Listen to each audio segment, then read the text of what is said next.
有媽媽手啦，咦，而家係冇窮大肚婆坐月 No.1 必需品。早晨，依家朝早都好早起身啊，好想同大家分享下我自己坐月有啲咩係必須準備嘅，就純粹我自己個人嘅分享啦吓。冇錯，我已經有媽媽手啦。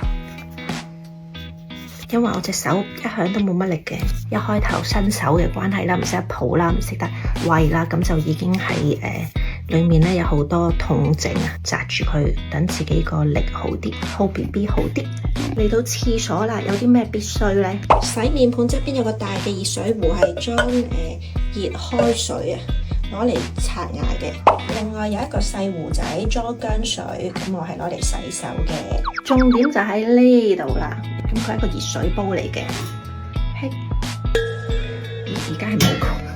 裏邊咧我就放一個嘅艾草薑包落去，煲熱之後咧就攤翻凍佢去到可以沖涼嘅溫度。呢個花灑咧就係攞嚟喺呢一度泵啲水攞嚟沖涼洗頭嘅，呢一啲都係缺一不可噶。呢一個咧就係束腰帶，必須要有多過一條，因為咧要替換先至衛生嘅。大肚婆坐月 No.1 必需品，一次性嘅手套，因為我哋盡可能唔好洗手，唔好濕到隻手，所以咧基本上我刷牙嘅時候咧，我係會戴手套先刷牙，去廁所咧亦都會戴一對手套，食飯咧亦都會戴一對手套喎。咁你就盡可能咧洗少啲手。分享係咁多啦，重點係樣嘢都好平嘅。